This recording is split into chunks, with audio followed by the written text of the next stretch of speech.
नमस्कार भक्तजनों। भक्तों, भगवान श्री राम एक वचनी है। वह जिसे भी वचन देते हैं अपने वचन को पूरा करने के लिए वह अपना सर्वस्व लगा देते हैं।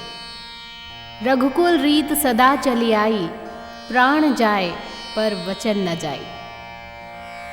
आज हम उच्चारण करने जा रहे हैं राम मंत्र का। रामाय रामभद्राय रामचंद्राय वेधसे, रघुनाथाय नाथाय सीताय पतये नमः। रामाय रामभद्राय रामचंद्राय वेधसे, रघुनाथाय नाथाय सीतायाः पतये नमः। रामाय रामभद्राय रामचंद्राय वेधसे, रघुनाथाय नाथाय सीतायाः पतये नमः। रामाय रामभद्राय रामचंद्राय वेधसे, रघुनाथाय नाथाय सीतायाः पतये नमः। रामाय रामभद्राय रामचंद्राय वेधसे, रघुनाथाय नाथाय सीतायाः पतये नमः। रामाय रामभद्राय रामचंद्राय वेधसे, रघुनाथाय नाथाय सीतायाः पतये नमः। रामाय रामभद्राय रामचंद्राय वेधसे, रघुनाथाय नाथाय सीतायाः पतये नमः। रामाय रामभद्राय रामचंद्राय वेधसे, रघुनाथाय नाथाय सीतायाः पतये नमः। रामाय रामभद्राय रामचंद्राय वेधसे, रघुनाथाय नाथाय सीतायाः पतये नमः। रामाय रामभद्राय रामचंद्राय वेधसे, रघुनाथाय नाथाय सीतायाः पतये नमः। रामाय रामभद्राय रामचंद्राय वेधसे, रघुनाथाय नाथाय सीतायाः पतये नमः।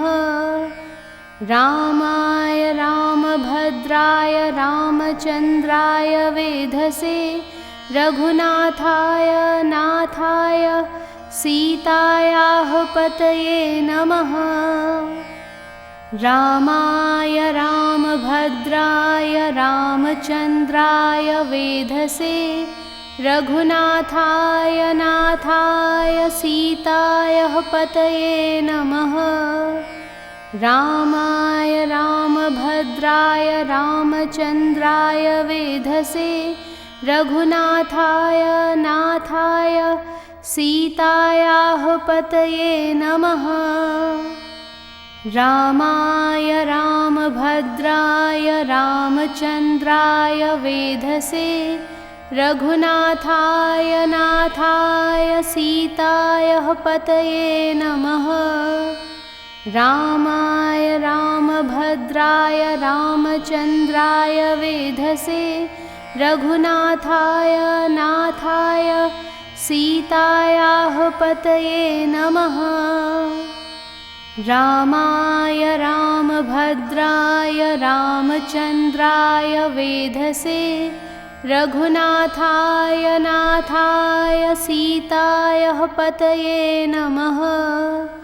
रामाय रामभद्राय रामचंद्राय वेधसे, रघुनाथाय नाथाय सीतायाः पतये नमः। रामाय रामभद्राय रामचंद्राय वेधसे, रघुनाथाय नाथाय सीताय पतये नमः। रामाय रामभद्राय रामचन्द्राय वेधसे रघुनाथाय नाथाय सीतायाः पतये नमः। रामाय रामभद्राय रामचन्द्राय वेधसे रघुनाथाय नाथाय सीतायाः पतये नमः। रामाय रामभद्राय रामचन्द्राय वेधसे रघुनाथाय नाथाय सीतायाः पतये नमः। रामाय रामभद्राय रामचन्द्राय वेधसे रघुनाथाय नाथाय सीतायाः पतये नमः। रामाय रामभद्राय रामचन्द्राय वेधसे रघुनाथाय नाथाय सीतायाः पतये नमः। रामाय रामभद्राय रामचन्द्राय वेधसे रघुनाथाय नाथाय सीतायाः पतये नमः। रामाय रामभद्राय रामचन्द्राय वेधसे रघुनाथाय नाथाय सीतायाः पतये नमः। रामाय रामभद्राय रामचन्द्राय वेधसे रघुनाथाय नाथाय सीतायाः पतये नमः। रामाय रामभद्राय रामचन्द्राय वेधसे रघुनाथाय नाथाय सीतायाः पतये नमः। रामाय रामभद्राय रामचन्द्राय वेधसे रघुनाथाय नाथाय सीतायाः पतये नमः। रामाय रामभद्राय रामचन्द्राय वेधसे रघुनाथाय नाथाय सीतायाः पतये नमः। रामाय रामभद्राय रामचन्द्राय वेधसे रघुनाथाय नाथाय सीतायाः पतये नमः। रामाय रामभद्राय रामचन्द्राय वेधसे रघुनाथाय नाथाय सीतायाः पतये नमः। रामाय रामभद्राय रामचन्द्राय वेधसे रघुनाथाय नाथाय सीतायाः पतये नमः। रामाय रामभद्राय रामचन्द्राय वेधसे रघुनाथाय नाथाय सीतायाः पतये नमः।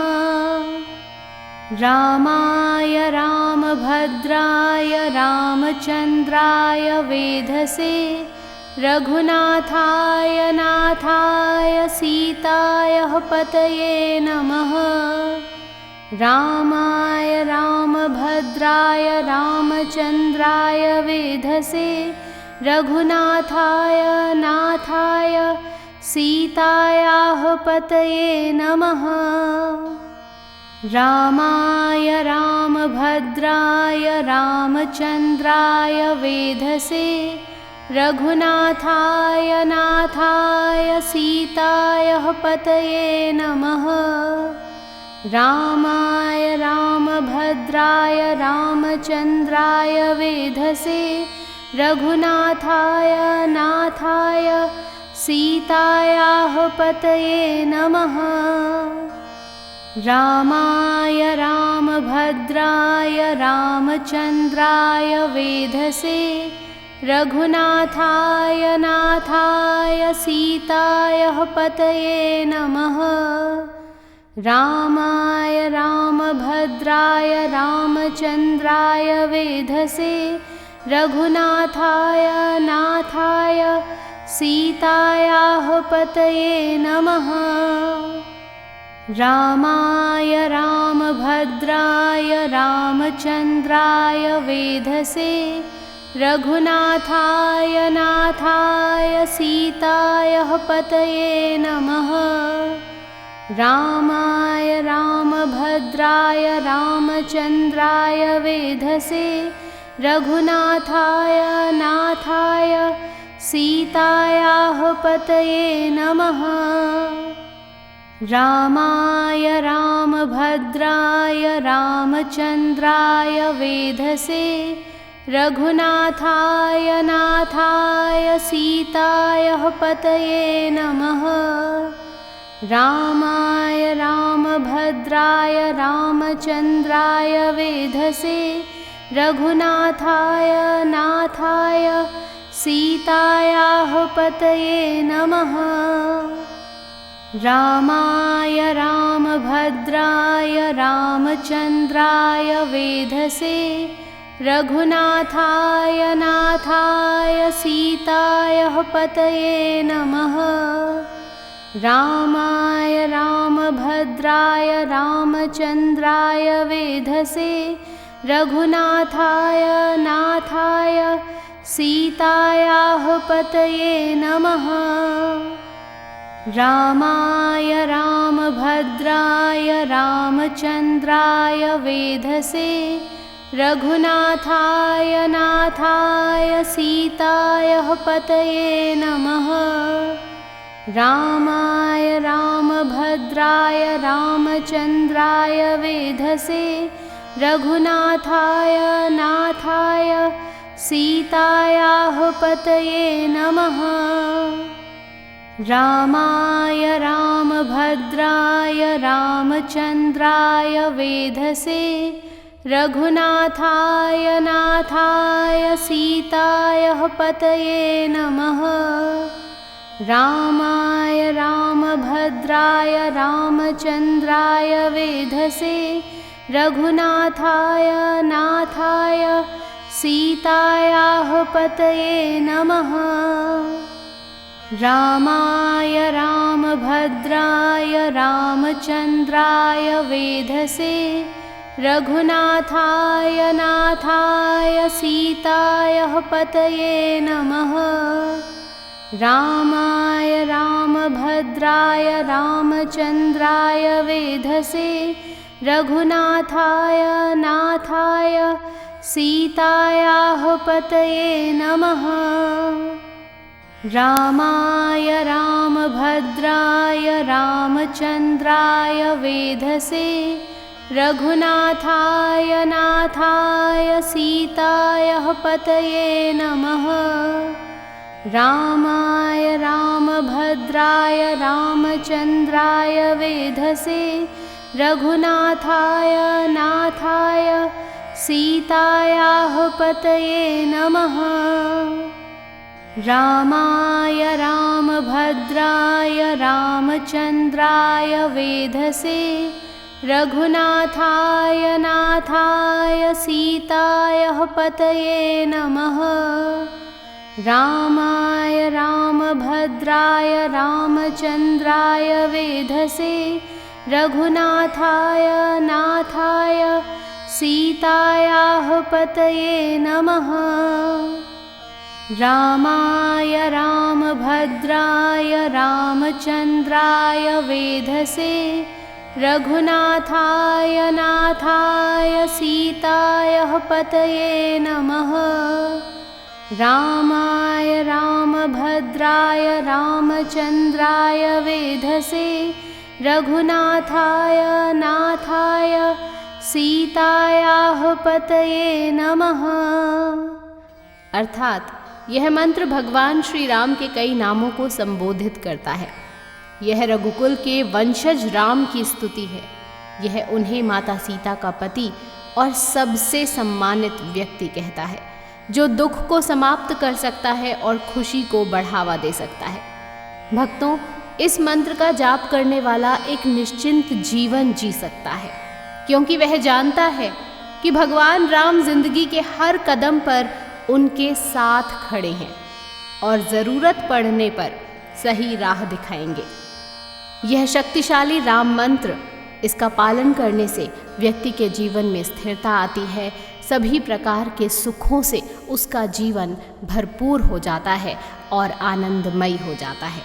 इस मंत्र का उच्चारण आप कभी भी सुबह सुबह सोमवार के दिन करें तो अति उत्तम होगा। इसका उच्चारण आप 9, 27, 54 या 108 बार कर सकते हैं। और सभी भक्तजन एक बार मेरे साथ हाथ उठाकर सच्चे श्रद्धा भाव से कहें, जय श्री राम।